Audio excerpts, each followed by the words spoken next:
The spooky edition of CBS Sports HQ, presented by Canva. Love your work. Happy Halloween from Miss Frizzle and her pumpkin. Yeah, my pumpkin that's right. Can't you tell? I like the music, by I know, the way. it's actually kind of creepy. I love it. Look at our background here. Happy Halloween, everybody. You know, you better wrap up your trick-or-treating a little bit early today because Halloween falls on a Thursday, which means Thursday night football. Texans at Jets. It's going to be a fun one. Yeah, and if you're the Jets, it's been pretty scary already leading up into Halloween. Not a great season so far. And for Aaron Rodgers, also not a great season. He's off to his worst start through 8 games so far this season. As you take a look at the career numbers here, just 2-6, worst mark in his career. 12 passing touchdowns, worst mark in his career. Second worst when it comes to interceptions, and worst, of course, with passer rating. So how do things get better for the Jets and Aaron Rodgers? Well, let's ask a guy who knows a thing or two about the New York Jets as we bring in our Douzable football analyst. We've also got Bryant McFadden joining us in the wall here. I know as a Cowboys fan, I resonate with where you've been coming from this season. Yeah. That's where we're at. But we do have the Texans coming into this game. They're sitting at 6-2. Of course, they had that huge loss to Stephon Diggs, which we'll talk about in a minute. But first, let's go to Aaron Rodgers, right? What's not been working for the Jets so far this year, specifically with Aaron? It's the finite details, Haley, and the way they do things. Sometimes it's the quarterback not going to the right place. Sometimes it's the receiver not running the right route. And then other times it's the offensive line not blocking right. I actually have a video of a clip that I want to show from last week versus the New England Patriots on what has been going wrong with the New York Jets and the Patriots. Right here, when you look at Aaron Rodgers, right, not on the same page with his receivers, right? One receiver is going outside, he's breaking inside. A pivotal play in that game, Haley, was at the top of the fourth quarter. They had an opportunity on second down to go up by 2 scores, right? There was a 3-man rush, and that's the sack right there. That's the play I'm talking about. There were 3 offensive linemen blocking 1 guy, and they let a linebacker just run up in the A-gap unannounced. Christian Ellis sacked Aaron Rodgers. Well, on that play, if you look at it closely, Breece Hall was wide open one-on-one with a safety and had like 6 yards of space on him. If he just hits it to him in stride, that's a touchdown. They go up by 9 points and potentially win the game. So it's plays like that that have plagued the New York Jets, right? Whether it's Aaron Rodgers not being on the same page with his receivers, the offensive line not being on the same page with the protection and where to go, or receivers just not being in the right place. So it's all about the finite details, Haley. If they can clear that up, they'll have success. B-Mac, for you, what have you seen out of Aaron Rodgers and the Jets that have led to this particularly terrible start for him behind center? Haley, I agree with Leger. Just a collective ensemble of bad ball. And one thing I know about bad football, it can spread like COVID if you're not careful throughout the entire locker room. And that's what we're seeing from the New York Jets, not just on one side, but on the defensive side as well. And then outside of that, Leger, it's starting to look like Aaron Rodgers is looking old right now. It's starting to look like Father Time has finally caught up to Aaron Rodgers. Because when you look at Aaron Rodgers in his prime years, in his productive years, one thing he presented before the game kicked off was the element of fear because of his talent, his ability to carve you up with his superstar-like arm, his ability to buy time in the pocket, improvise, allow his pass catchers to wiggle, work their way open, and to hit them in the breadbasket. Now we're not seeing teams afraid of Aaron Rodgers. Now we're seeing the teams attack him. Think about this. Throughout this year alone, how many times have we seen defenses present a zero blitz look and blitz everyone and leave their defenders on an island by themselves? We've seen that time and time again because 2 things. They know that Aaron Rodgers can't evade the pressure, and they also know that they can make plays in the back end because that superstar arm, the accuracy is not like it once was. So there lies the opportunity for these defenses to exploit matchups in their favor to be able to put the offensive linemen in difficult situations where they might have communication errors and things like that. So right now for Aaron Rodgers, when you talk about the element of fear, that's no longer there. Father Time is there. But collectively, if his offensive line, if everyone else can improve, maybe we can see a better Aaron Rodgers. To your point, B-Mac, I want this ISO to really zoom in on me right now. Devon Gottschall, a defensive tackle for New England, said in the post-game press conference that he felt like Aaron Rodgers was a shell of himself, and it was tough to watch. He's 320 pounds, B-Mac. He said, I can chase Aaron Rodgers down right now. To your point, right, he has struggled with mobility. He's beat up. Honestly, if I'm the New York Jets, I'm resting Aaron Rodgers this week. You alluded to it already, B-Mac. The offensive line has struggled with protection up front. Tyron Smith has struggled at left tackle. You have to have that fear that the quarterback can evade some pressure and make some plays down the field. Now, I'm not saying bench Aaron Rodgers for the whole year, but right now, to your point, teams are just blitzing them because they know he cannot move in the pocket. And if they're able to cover the receivers on the outside, that's why they keep getting incompletions on the outside between quarterback and receiver. So to me, if I'm the Jets, I'm resting Aaron Rodgers this week because you essentially get a mini bye with 10 days off without him playing. He could heal up some. I know he's taking cayenne pepper and water, but that's not going to help you today against this pressure coming off the edge from the Houston Texans. I would start Tyrod Taylor just for today's game versus the Houston Texans. Yeah, Aaron Rodgers talked about this isn't the darkness just yet. He's been in the darkness, but that 2-6 record certainly feels pretty dark. If we look at the other side of this matchup, and B-Mac, I'll come to you first on this one, because obviously I mentioned Stephon Diggs missing the rest of the season with a knee injury there. For C.J. Stroud, he was very emotionally affected by losing Diggs on the field. You saw him talk about it in the press conference earlier this week. How do they shift their focus? Now, I know they have a good wide receiver room, but some injuries there. So where does C.J. Stroud go? How does he adjust now as they've got this Thursday night football game without one of their top targets on the field? CJ got to go ahead and inner challenge his rookie type production, because if you go back to a year ago, Leger and Haley, before the start of 2023, no one really knew what type of pass catchers the Houston Texans had. At that time, Nico Collins was a guy that was just trying to imprint himself into the National Football League. Really didn't show you a lot. Tank Dell was a rookie, but when their quarterback jumped into that lineup and gave the production he gave them, then those guys performed, right? So when you look at what CJ was able to do a year ago as a rookie with some unknown pieces at the wide receiver spots, at that time, he needs to do the same thing.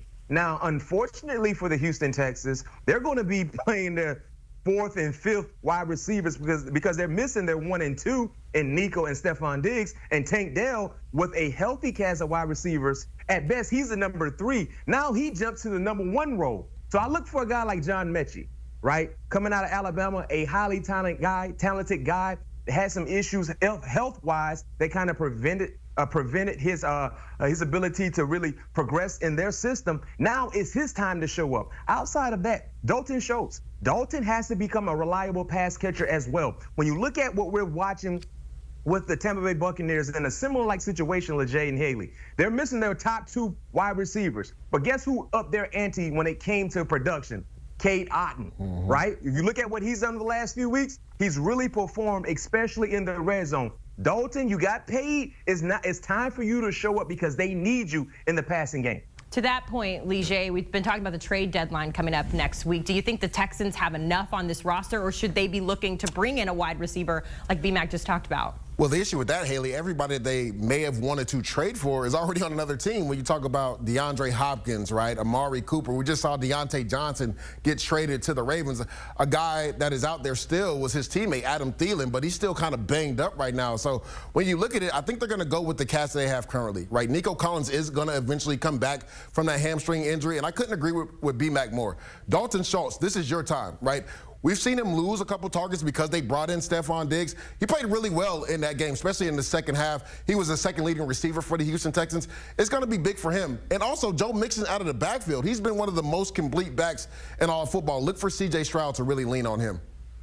Let's get into a Love Your Work segment presented by Canva, and we're getting into some X factors here. You kind of touched on it a little bit there, Leger. Both of you guys are in agreement, though. The X factor in this game will be on the side of Houston, particularly with Joe Mixon. Why does he need to have a big game today? I mean, when you look at this Jets defense, they've struggled against physical run games. Joe Mixon, when you look at all the acquisitions this offseason, probably besides Derrick Henry, I would say he's tied for second as the best acquisition on the offensive side tied for a team. What he's been able to do now, he got banged up a little bit earlier on a hip drop tackle, but B-Mac and Haley in 5 games, over 503 rush yards, 5 touchdowns, which is a Houston Texans record, or tied for first place when it comes to rush touchdowns in Houston Texans history for your first 5 games. I talked about how he's really good out of the backfield as well, and C.J. Stroud at times has struggled with his accuracy, whether it be because of pressure, teams hitting their offensive lineup. And that's the thing with Bobby Sloak, the offensive coordinator, he needs to find answers for pressures. When you go back to that Green Bay and Minnesota game,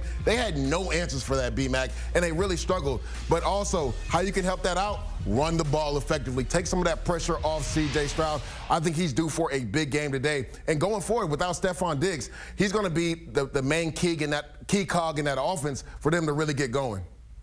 Yeah, Joe Mixon is my X factor because on the football field, I love his work. Shouts out to the segment, right? I love his work. He's been unbelievable. You talked about what type of impactful player he's been thus far. He's really stood up. He's really exceeded the expectations because even though they have a really, really good record, the passing game hasn't really been as elite as we thought it would be.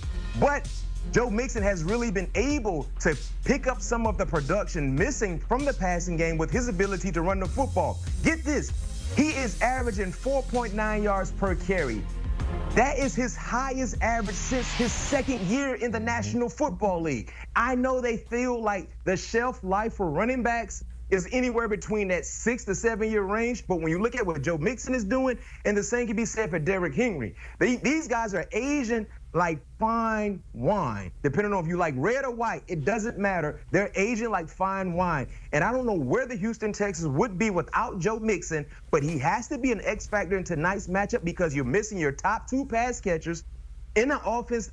Area-wise, they were already struggling. You're dealing with some issues on the offensive line and protecting your quarterback. So if Joe Mixon could exploit the matchups in his favor, LeJay, you hit it right dead on the head. They could use you right now to play a 3 technique because defensively-wise, the Jets, they have been horrible against rushing attack. If Joe Mixon can get the running game going, that can take pressure off of C.J. Stroud, and then the play action is available. Then the passing game will be available in moments. But Joe Mixon got to be a guy that's super impactful in tonight's matchup. Yeah, you should have dressed up as Douzable, the football player for us. I could have done that. To see. All right, guys, before we let you go, got to get a game pick out of you. The Jets are favored in this game, 2.5, so it's kind of a pick 'em here in this one. The point total is set at 42.5.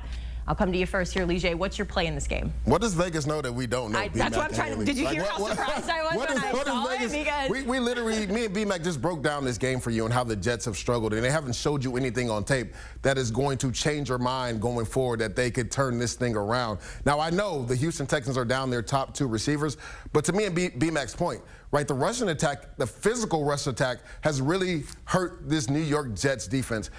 Haley, B-Mac, it's Halloween, right? And people wonder why the Jets say they're cursed, right? They're a cursed franchise. Well, you know last week what happened to the Jets?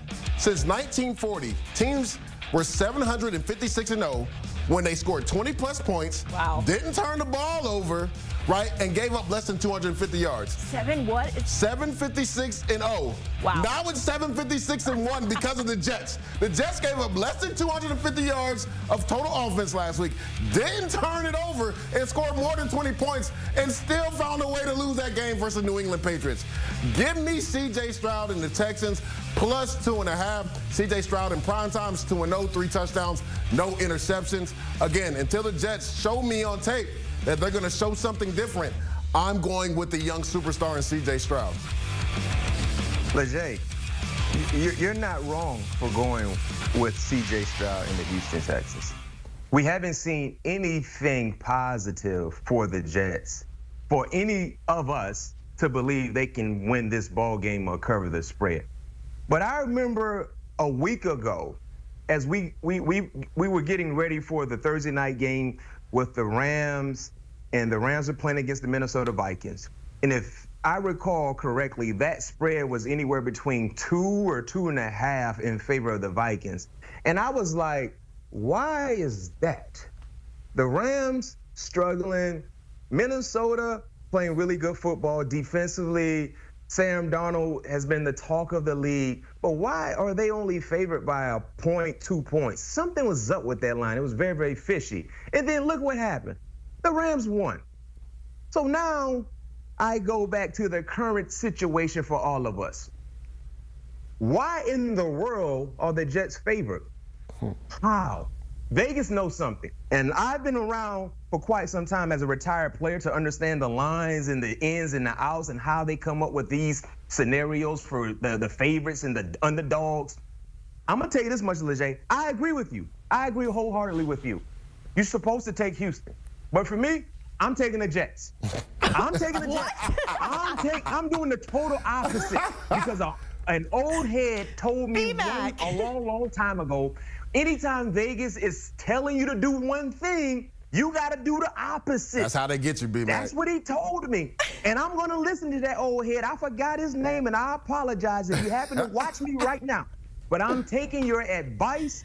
Mike, clip and save this, because this is a learning moment for all of us. Anytime Vegas is begging you to do one thing, you might need to do the opposite. So Mike, our producer, clip and save this. But Leger, I know I might be all the way out of pocket right now. Super. But I'm taking the Jets, lane 2.5. We saw the line move. At one time it was 1.5, and then it went up to 2.5.